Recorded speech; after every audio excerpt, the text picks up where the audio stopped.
ভারতের প্রতি কড়া হুঁশিয়ারি দিয়েছেন পাকিস্তানের প্রধানমন্ত্রী শাহবাজ শরীফ। তিনি বলেন, গত রাতে পাকিস্তানে হামলা চালিয়ে ভারত ভুল করেছে, তাদের এর মূল্য দিতে হবে।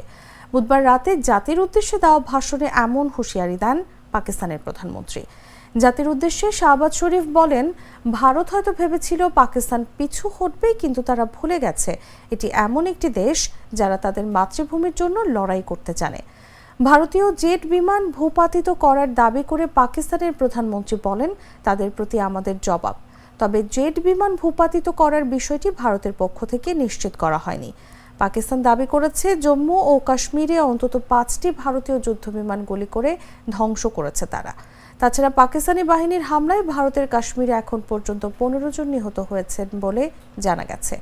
অন্যদিকে সশস্ত্র বাহিনীকে ভারতের হামলার জবাবে পাল্টা ব্যবস্থা নেওয়ার অনুমতি দিয়েছেন পাকিস্তানের প্রধানমন্ত্রী শাহবাজ শরীফ। প্রধানমন্ত্রীর কার্যালয় থেকে জানানো হয়েছে, সেনাবাহিনীকে উপযুক্ত জবাব দেওয়ার নির্দেশনা দেওয়া হয়েছে।